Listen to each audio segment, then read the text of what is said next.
নমস্কার বন্ধুরা, ল্যাডলো স্পুনে সবাইকে স্বাগত জানাচ্ছি।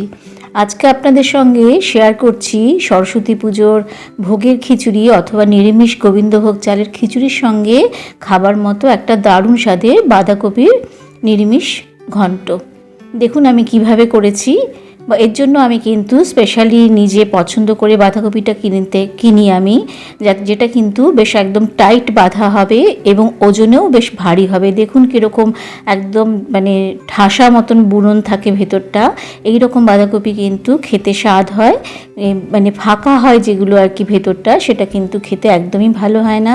এইভাবে বাঁধাকপি দেখে কিনলে কিন্তু রান্না অবশ্যই ভালো হবে বন্ধুরা। দেখুন এবার কিভাবে একদম খুব মিহি করে আমি বাঁধাকপিটাকে কুচিয়ে নেব। বাঁধাকপি কাটা কিন্তু যত মিহি হবে রান্নাতে কিন্তু স্বাদও তত বেশি হবে।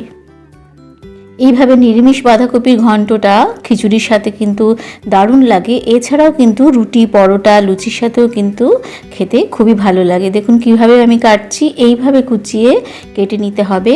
এছাড়াও আমি নিয়েছি দুটো আলু মাঝারি সাইজের, যেগুলোকে আমি ডুমো ডুমো করে কেটে নিয়েছি।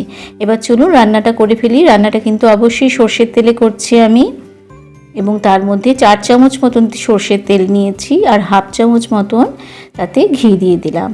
এই ঘিটা দেওয়ার জন্য কিন্তু রান্নার স্বাদটা খুবই ভালো হয়ে যায়। এবার ডুমো করে কেটে রাখা আলুটা তাতে দিয়ে, তাতে নুন এবং হলুদ আন্দাজ মতো দিয়ে ভালো করে লাল করে ভেজে নিচ্ছি। আলুটা ততক্ষণই ভাজবো মানে যেটা কিন্তু মানে অর্ধেক প্রায় সেদ্ধ হয়ে আসবে এবং রঙও লালচে লালচে হয়ে এসছে। এইরকমভাবে আমি আলুটাকে ভেজে তুলে নিচ্ছি। এটার জন্য মশলা হিসেবে আমি আদা আর লঙ্কা বেটে রেখেছি। ফোড়নে দিয়ে দিলাম শুকনো লঙ্কা, দুটো এলাচ, দুটো দারচিনির টুকরো আর 1 চামচ মতন জিরে দেব, গোটা জিরে, আর 2-3টে তেজপাতাও তাতে দিয়ে দিয়েছি। দিয়ে একটু লালচে করে ভেজে নেব ফোড়নটাকে। এইরকম ভাজা হয়ে এলে পরে আদা ও লঙ্কা বাটাটা দিয়ে দিতে হবে। দিয়ে কিন্তু মিনিট খানেক এটা ভেজে নিতে হবে। ভালো করে আদা ভাজার গন্ধ এলে পরে তাতে আমি দিয়ে দিচ্ছি অর্ধেকটা টমেটো। খুব বেশি টমেটো দিলে কিন্তু বাঁধাকপির স্বাদটা আবার টকটক হয়ে যায়, ওই জন্য আন্দাজ করে আমি ওইখানে অর্ধেকটা, বড় টমেটোর অর্ধেকটা ব্যবহার করেছি। টমেটোতে দিয়ে দিলাম পুরো তরকারির আন্দাজেই আমি নুন এবং হলুদ দিয়ে দিয়েছি।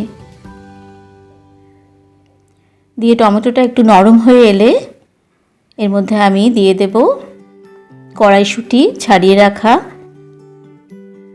কড়াইশুঁটিটা দেওয়ার পরেও আমি মিনিট 2 মতন এটা ভেজে নিচ্ছি, যাতে কড়াইশুঁটির যে একটা বুনো গন্ধ থাকে সেটা চলে যায়, একটু কড়াইশুঁটিটা কুক হয়ে যায়। এইরকম একটুক্ষণ আমি রান্না করে নিয়েছি।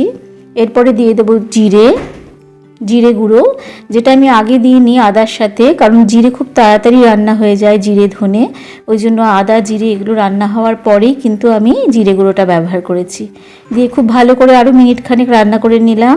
নেওয়ার পরে ভেজে রাখা আলুটাও দিয়ে দিতে হবে। দিয়ে খুব ভালো করে এটাও কষিয়ে নিচ্ছি।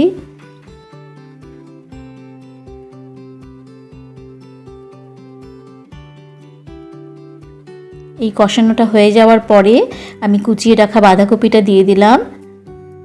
দিয়ে খুব ভালো করে সমস্ত মশলার সাথে বাঁধাকপিটাকে মিশিয়ে দেব।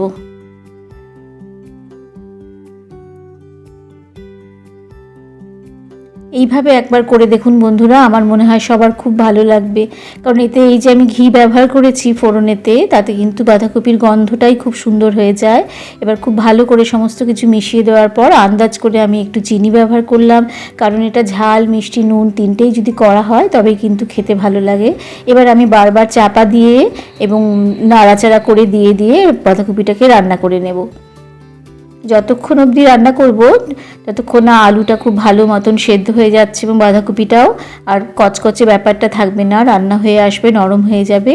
ততক্ষণ এটাকে রান্না করে নিয়েছি। দেখুন এখনও একটু আলুটা শক্ত আছে, আরও কিছুক্ষণ রান্না করতে হবে। আবার আমি চাপা দিয়ে এটা আরও কিছুক্ষণ রান্না করে নেব। এবার দেখুন চাপা খুলে দিয়ে আমি খুব ভালো করে দেখছি যে পুরো নরম হয়ে এসেছে। এরকম সময় এটাকে আমি চেক করে নেব যে আলুটা সেদ্ধ হয়ে গেছে কিনা। দুটো চিড়ে কাঁচা লঙ্কাও অ্যাড করে দিচ্ছি, যদিও আমার এমনিতেই কিন্তু লঙ্কা বাটাতে যথেষ্ট ঝাল হয়েছে। এতে আমি কাশ্মীরি রেড চিলি পাউডার বা রেড চিলি পাউডার কোনোটাই ব্যবহার করি না। কত কম মশলায় বাঁধাকপি রান্না করা যায় সেটাই করি। এবার একটা আলু আমি দেখলাম খুব ভালো মতনই সেদ্ধ হয়ে গেছে, সেটাকে কিন্তু ভেঙে পুরো সবজিটার মধ্যে মিশিয়ে দিচ্ছি। এতে কিন্তু বেশ মাখো মাখো একটা ব্যাপার আসবে রান্নাটাতে। দেখুন রান্নাটা আমার কমপ্লিট হয়ে এসেছে। এইরকম সময় আমি দিয়ে দিচ্ছি 1/2 চামচ ঘি। কেউ ইচ্ছে হলে এখনও একটু গরম মশলা দিতে পারেন, কিন্তু আমার মনে হয় ফোড়নে দেওয়ার পরে আর গুঁড়ো গরম মশলা বা বেটে গরম মশলা দেওয়ার কোনো দরকার লাগে না। ফোড়নে দেওয়ার পরেই কিন্তু গন্ধটা খুব সুন্দর হয়ে যায়। রান্নাটা আমার কমপ্লিট হয়ে এসছে। এবার আপনাদেরকে সার্ভ করে দেখাচ্ছি।